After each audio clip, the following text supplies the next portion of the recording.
যুদ্ধ মানে অস্ত্র, গণহত্যা, রক্ত এবং দখল। যুদ্ধ মানে ব্যবসা, যুদ্ধ মানে ওয়াশে, যুদ্ধ মানে ডলার। ইন্দিরা গান্ধী কোনো ফেরস্তা না। ইন্দিরা গান্ধী কোনো স্বাধীন করেনি, কোনো মুক্তিযুদ্ধ করেনি, সে দখল যুদ্ধ করছে। আর অস্ত্র ব্যবসায়ীরা ব্যবসা করছে, ব্যবসা করছে চীন, ব্যবসা করছে সোভিয়েত, ব্যবসা করছে আমেরিকা। ইন্দিরা গান্ধী আমার দেশটাকে দখল করছে 71 সালে। সে কোনো মুক্তিযুদ্ধ করেনি, সে দখল যুদ্ধ করছে। আর অস্ত্র ব্যবসায়ীরা তারা অস্ত্রের ব্যবসা করছে, ইসরায়েলের মতো, ইউক্রেনের মতো, ফিলিস্তিনের মতো, গাজার মতো,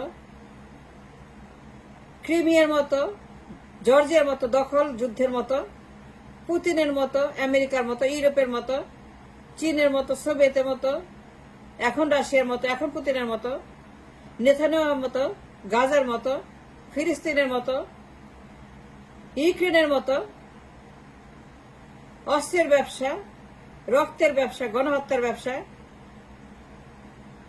গণহত্যা করে অস্ত্রের ব্যবসা, গণহত্যা করে দখলের ব্যবসা, দখলের যুদ্ধ করছে ইন্দিরা গান্ধী। সে কোনো ফেরেস্তা না। ইন্দিরা গান্ধী 71 সালে দখল যুদ্ধ করছে এবং সেই যুদ্ধে মেইন বেনিফিশিয়ারি ইন্দিরা গান্ধী এবং তার পার্টনাররা যারা অস্ত্রের ব্যবসা করছে। সোভিয়েত তার পার্টনার, সোভিয়েত ইউনিয়ন তাকে বলছে যুদ্ধ লাগাও, অস্ত্র দিব আমরা। সোভিয়েত ইউনিয়ন ইন্দিরার সঙ্গে চুক্তি সই করছে, ট্রিটি ইন 71। সেখানে সামরিক চুক্তি সই করছে, অস্ত্রের চুক্তি সই করছে। সোভিয়েত বলছে আমরা অস্ত্র দিব, সাবমেরিন, যুদ্ধজাহাজ, বন্দুক, কামান, ট্যাঙ্ক, গুলি, গণহত্যা করার জন্য, আমার দেশের মানুষকে গুলি করার জন্য, আমার দেশের মানুষকে হত্যা করে দখল করার জন্য ইন্দিরাকে উস্কানি দিছে, সুশ্রী দিছে। ইন্দিরা নো ফেরেস্তা, সে খুব ভালো করে যায় সে কি করতেছে। সে স্মার্ট, সে ইন্টেলিজেন্ট। আমার দেশে ইন্দিরা গান্ধী পাকিস্তানকে ভেঙে দখল করার জন্য সোভিয়েত থেকে অস্ত্র কিনছে, গণহত্যা করছে ইন্দিরা গান্ধী। আমার দেশে গণহত্যার জন্য দায়ী ইন্দিরা গান্ধী। বলির পাটা সংখ্যালঘুরা, বলির পাটা হিন্দুরা। সে খুব ভালো করে জানতো হিন্দুরা এখানে মেইন টার্গেট। ইন্দো-পাক ওয়ারের main casualties of the Hindus, the minorities of the East Pakistan. Indira Gandhi knew very well, যুদ্ধ একবার লাগলে পরে মরবে হিন্দুরা, গণহত্যার শিকার হবে হিন্দুরা। ইয়াহিয়া খান সবার আগে হিন্দুদেরকে খুন করবে, বিকজ ইট ইজ ইন্দো-পাক ওয়ার। এটা হিন্দুস্তান পাকিস্তানের যুদ্ধ। ইন্দিরা গান্ধী খুব ভালো করে জানতো যে কোটি কোটি মানুষ গণহত্যার শিকার হবে। সেই জন্য সে আগে ভাগে, সে স্মার্ট, সে বর্ডার খুলে দিচ্ছে রিফিউজিদের জন্য। 1 কোটির মতো রিফিউজি, হিন্দু রিফিউজি তারা ইন্ডিয়াতে গিয়ে আশ্রয় নিছে, নাহলে আর 1 কোটি মরত। এটা প্রি প্ল্যান্ড ওয়ার, পূর্ব পরিকল্পিত দখল যুদ্ধ। সে বর্ডার খুলে দিছে হিন্দুদের পলায়নের জন্য। 1 কোটি হিন্দু পালায় গেছে ইন্ডিয়াতে। যে 1 কোটি হিন্দু না পালাইতো আর 1 কোটি মরত। যে পলাইতে পারে লক্ষ লক্ষ তারা মরছে। ইয়াহিয়া খান হিন্দুদেরকে, সেখানে তার আর্মিরা হিন্দুদেরকে কি দায়ী হচ্ছে ইন্দিরা গান্ধী। বলির পাঠা বানাইছে ইন্দিরা গান্ধী, কারণ সেখানে যুদ্ধ শুরু করছে দখল করার জন্য। ইন্দো পাক যুদ্ধের কারণে, হিন্দুস্তান পাকিস্তান যুদ্ধের কারণে টার্গেট ছিল সংখ্যালঘুরা। ইন্দিরা গান্ধী খুব ভালো করে জানতো যে এই দেশে হিন্দুদেরকে হত্যা করা হবে পাইকারি হারে। লক্ষ লক্ষ হিন্দুকে হত্যা করছে পাকিস্তানিরা, আর অস্ত্রের ব্যবসা করছে আমেরিকা, চীন, ইয়াহিয়া খানের কাছে। গাজার মতো, ইউক্রেনের মতো থামানো গেছে, বন্ধ করা গেছে? মানুষ মরছে না? এত মানুষ মরছে গাজায়, এত মানুষ মরছে শিশু, নারী, এত মানুষ ইউক্রেনে। For years and years and years যুদ্ধ চলছে, অবিরাম যুদ্ধ চলছে। 20% ফর ইয়ার্স ইউক্রেনে বন্ধ হয়েছে, গাজায় বন্ধ হয়েছে, আজও তো পড়ছে, আজও মরছে। তো বন্ধ হয় না কেন? অস্ত্রের ব্যবসা বন্ধ হয় না কেন? মানুষ মারা বন্ধ হয় না কেন? গণহত্যা বন্ধ হয় না কেন? শিশু হত্যা বন্ধ হয় না কেন? নারী হত্যা বন্ধ হয় না কেন? পুরুষ হত্যা বন্ধ হয় না কেন? নিরীহ মানুষ হত্যা বন্ধ হয় না কেন? আমেরিকা কেন অস্ত্র বিক্রি বন্ধ করে না? পুতিন কেন অস্ত্র বিক্রি বন্ধ করে না? আমেরিকা কেন অস্ত্র দিচ্ছে ইসরায়েলকে? আমেরিকা কেন অস্ত্র দিচ্ছে ইউক্রেনকে? এটা কারণ ডিফেন্স কন্ট্রাক্টর, অস্ত্র ব্যবসায়ী, যারা ওয়াল স্ট্রিট, যারা ক্যাপিটালিস্ট, যারা প্রফিটিয়ার, যারা গণহত্যার ব্যবসা করে, যাদের বেস জাতিসংঘ। কিছু করছে জাতিসংঘ? যুদ্ধ থামাইছে? তা তো বলতেছে কিছু করছে জাতিসংঘ? এত পাওয়ারফুল কান্ট্রিজ, তা চাইলে এখনই বন্ধ করতে পারে। আমেরিকা চাইলে এখনই পারে, পুতিন চাইলে এখনই পারে, নেতো চাইলে এখনই পারে। কিন্তু অস্ত্র ব্যবসায়ীরা দিবে না।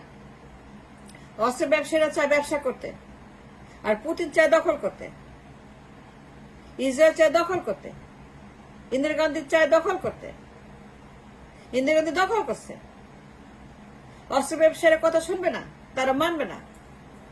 তারা বলবে যুদ্ধ করার পর ইয়েস আমরা অস্ত্রের ব্যবসা করবো, গণহত্যা করো আমরা অস্ত্র দিব, মানুষ মারো আমরা অস্ত্র দিব। দে ডোন্ট কেয়ার কত মানুষ মরল। অস্ত্র ব্যবসায়ীরা অস্ত্র ব্যবসা করার জন্য যুদ্ধ লাগায়, সুশ্রী দেয়। যেমন সুশ্রী দিচ্ছে ইন্দিরা গান্ধীকে, দিছে ইয়ে খানকে। পাকিস্তানকে বলছে যুদ্ধ করো, হিন্দুস্তানকে বলছে যুদ্ধ করো, ইন্দিরাকে বলছে যুদ্ধ করো, ইয়াহিয়াকে বলছে যুদ্ধ করো, অস্ত্র বেচবো আমরা। অস্ত্র বেচছে চীন, অস্ত্র বেচছে সোভিয়েত, অস্ত্র বেচছে আমেরিকা, লাভ করছে নিক্সন, লাভ করছে কিসিঞ্জার, লাভ করছে কোসিগিন, লাভ করছে মাওসেতুং। তার সবাই প্রফিটিয়ার, তার সবাই অস্ত্র বেচে প্রফিট করছে। প্রফিট করছে আমেরিকা, প্রফিট করছে সোভিয়েত, প্রফিট করছে চীন। এক পক্ষ গেছে চীনের কাছে, আরেক পক্ষ সোভিয়েত, ইন্দিরা গান্ধী। ইন্দিরা সোভিয়েত তারা সেখানে ইনভেস্ট করছে অস্ত্র। Indira Gandhi invested billions of dollars to buy the weapon from Soviet. Soviet profited billions of dollars to commit genocide in Bangladesh. এবং এইটা বলে ইন্দিরা গান্ধী এবং সোভিয়েত তা দখল করার জন্য সোভিয়েত সুশ্রী দিছে, উস্কানি দিছে। তুমি যুদ্ধ করো, আমরা অস্ত্র দিব, আর টেকনোলজি দিব, যা যা লাগে সব দিব। ইন্দিরা গান্ধী আমার দেশকে দখল করছে। ইন্দিরা খুব ভালো করে জানতো এই যুদ্ধের টার্গেট সংখ্যালঘুরা। আমার দেশে ৭১ আগে সংখ্যালঘুরা ছিল সংখ্যায় প্রায় 16%, প্রায় 18%, মেবি 20%। ৭১ আগে, ৭১ পর 7%। ওয়াই? এটা কারণ ইন্দিরা গান্ধী আমার দেশকে হিন্দু শূন্য করার জন্য, আমার দেশকে আজকে 7% সংখ্যালঘু, এটার জন্য দায়ী ইন্দিরা গান্ধী। সে ইচ্ছা করে এই যুদ্ধ বাধাইছে দখল করার জন্য। আমি আগেই বলছি, যুদ্ধ মানে অস্ত্র, যুদ্ধ মানে গণহত্যা, যুদ্ধ মানে দখল। ইন্দিরা গান্ধী জেনে শুনে, ইন ফুল কনসিয়াস মাইন্ড, সে যুদ্ধ বাধাইছে দখল করার জন্য। গণহত্যা শিকার হয়েছে সংখ্যালঘুরা। মুসলমানও মরছে, কিন্তু সংখ্যায় কম। আজকে আমার দেশের যে অবস্থা, সংখ্যালঘু শূন্য প্রায়, এটার মূলে ইন্দিরা গান্ধীর এই দখল যুদ্ধ। আমি আবারও বলতেছি, ইসরায়েলে বন্ধ হবে না, গাজায় বন্ধ হবে না, ইউক্রেনে বন্ধ হবে না, ক্রিমিয়ায় বন্ধ হয় নাই, জর্জিয়ায় বন্ধ হয় নাই। যুদ্ধ কখনো বন্ধ হয় না, যুদ্ধ কখনো থামে না, গণহত্যা কখনো থামে না। গণহত্যা চলছে, চলবে অনন্তকাল। কারণ অস্ত্র ব্যবসায়ী এটাকে থামতে দিবে না। তারা ব্যবসা করে, তারা প্রফিট করে, তারা ওয়াল স্ট্রিটে পুঁজিবাদ প্র্যাকটিস করে। ইন্দিরা গান্ধী আমার দেশে গণহত্যার জন্য দায়ী। যদি একজনের বিচার হয় আমার দেশে গণহত্যার জন্য, যদি একজনকে লটকাতে হয় গণহত্যার জন্য, not Jamaate Islam, not Nizame Islam, not Muslim League, nobody, not Mir Kasem Ali, not Mujahidi, not Nizami, not Kader Molla, nobody. আমার দেশে গণহত্যার জন্য কাউকে লটকাইতে হয়, এই ম্যাসিভ জেনোসাইডের জন্য, আমাদের সংখ্যালঘু শূন্য করার জন্য, আমাদেরকে দখল করার জন্য Indira Gandhi, she is the one. সে আমাদেরকে দখল করে হিন্দু শূন্য করছে, গণহত্যা করছে। আমার দেশে লক্ষ লক্ষ হিন্দুকে হত্যা করছে ইন্দিরা গান্ধী, লক্ষ লক্ষ মানুষ গণহত্যা করছে ইন্দিরা গান্ধী দখল করার জন্য। লাভ করছে ইন্দিরা গান্ধী, লাভ করছে চীন, লাভ করছে আমেরিকা, লাভ করছে সোভিয়েত, লাভ করছে কিসিঞ্জার, লাভ করছে নিক্সন, লাভ করছে মাওসেতুং, লাভ করছে কোসিগিন, লাভ করছে ব্রেজনেভ, আর লস করছি আমরা। এই দেশের হতভাগা দেশের হিন্দু এবং মুসলমান, উই আর দ্য লুজার। বললেন না স্বাধীন হয়েছে, ইন্দিরা গান্ধী কোন ফেরেশতা, সে দখল যুদ্ধ করছে। আমি আবারও বলতেছি, যুদ্ধ মানেই অস্ত্র এবং দখল, যুদ্ধ মানে গণহত্যা এবং রক্ত। গাজা, ইউক্রেন ৭১। ইন্দিরা গান্ধী কোন মুক্তিযুদ্ধ করে নাই, ইন্দিরা গান্ধী দখল যুদ্ধ করছে, সে গণহত্যা করছে, লক্ষ লক্ষ মানুষ খুন করছে। এই জন্য দায়ী ইন্দিরা গান্ধী।